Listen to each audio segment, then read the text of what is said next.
জানেন 1971 সালের আমার দেশের কিছু রত্ন যারা এই বাংলাদেশটাকে রক্ষা করার জন্য জীবন দিয়েছে, শহীদ হয়েছে, কেউ পঙ্গু হয়েছে, অনেক মায়েরা সম্ভ্রম হারাইছে, খিদার কষ্টে অনেকেই মারা গেছে 1971 সালে। আপনারা যারা দেখছেন, শুধু ইতিহাস না, মহা ইতিহাস। আপনারা জানেন সেই সময় আমাদের কিছু দেশের রত্ন যারা বাংলাদেশটা স্বাধীন করার জন্য, সার্বভৌমত্ব দেওয়ার জন্য এগিয়ে আছে, তার মধ্যে অন্যতম হচ্ছে বঙ্গবীর কাদের সিদ্দিকী, সেই বাঘা সিদ্দিকী। আপনারা জানেন 1971 সালে উনি রাতের পর রাত, দিনের পর দিন বিভিন্ন জায়গায় হেঁটে ওনার পায়ে ঠুসকা পড়তে পড়তে পায়ে পচড়া ধরে গেল। সংগঠন তৈরি করেন কাদের বাহিনী, 17,000 বাহিনী এদের তৈরি করে প্রশিক্ষণ দিলেন এই বঙ্গবসুমাতার রক্ষা করার জন্য, আমাদের একটা বাংলাদেশ দেওয়ার জন্য, একটা পতাকা দেওয়ার জন্য, মানচিত্রের জন্য কত কষ্ট করছে আপনারা সবাই জানেন। স্বাধীনতার সপক্ষে শক্তি যেহেতু আপনারা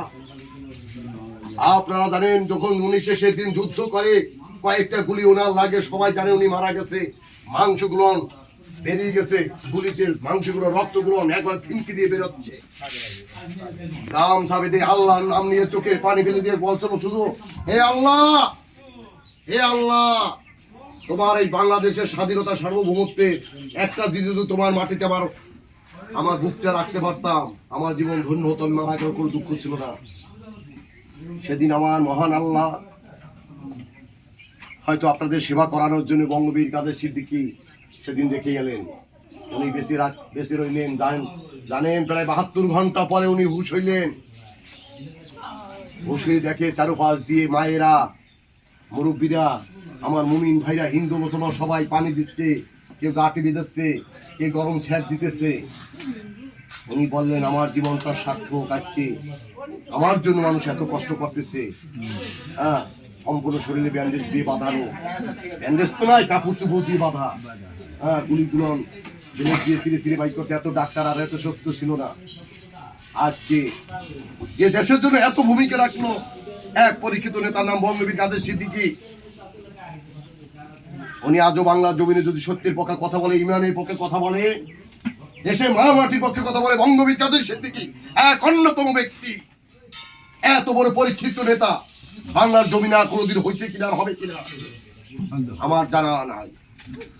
আমরা অনেকে অনেক কথা মুখে বলি, বাস্তবতা অনেক অনেক অনেক কঠিন। উনি গুলন খাইছে, রক্ত পড়ে গেছে, তবু বন্দুক তুই ওঠে নাই, দেশ মাতৃকে স্বাধীন করেছে। আগামীতে স্বাধীনতার সপক্ষে শক্তিকে নিয়ে নির্বাচন করবো, গামছা প্রতীক নিয়ে আপনারা আমার জন্য দোয়া রেখেন, আশীর্বাদ রেখেন, যাতে আপনাদের অধিকার আগামী দিনে আসতে পারি। আজকে পুরো মাদারীপুরে একটা ঝংকার উঠছে, গামছা প্রতীক নিয়ে নির্বাচন করবো। আমার জন্য দোয়া রাখেন। আমি 10টা দফা লই নামছি, এর মধ্যে প্রথম দফা যত মসজিদ আছে প্রতিটা মসজিদের পথগুলো আগে পাকা করব, যাতে আমার মুসল্লিরা সেজদা দিতে পারে আল্লাহর দরবারে। সব কিছুর ঊর্ধ্বে আমার আল্লাহ আমাদের ভালো রাখবে, তার ইচ্ছে ছাড়া কিচ্ছু হবে না। হ্যাঁ, প্রতিটা মসজিদে এসি দেবো, টাইলসের ব্যবস্থা করব, প্রতি মাসে কারেন্ট বিলের ব্যবস্থা করব, প্রতিটা বিলে মাছ ছাড়া হবে। আজকে যে 200 টাকার 100 টাকার মাছ পায়, খাবার মাছ পায় না, ও 3,000 4,000 টাকার মাছ পাবে, খাবে তোমার দেশে জনগণ।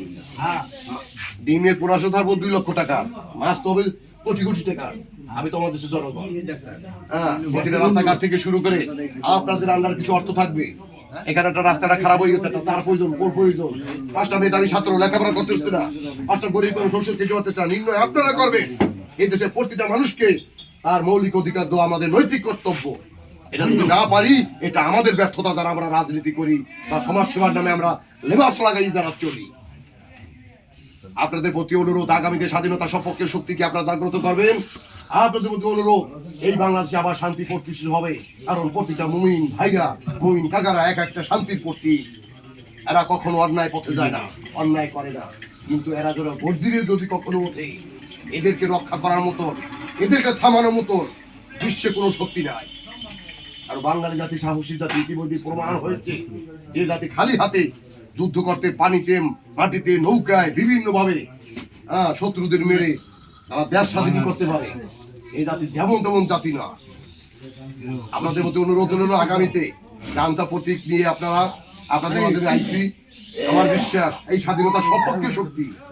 আপনারা জাগ্রত করবেন, আপনাদের মূল্যবান ভোট দিয়ে আমাকে আপনাদের সেবা করার সুযোগ দেবেন। আপনারা দোয়া রাখেন, সবার শরীর স্বাস্থ্য ভালো থাকবে।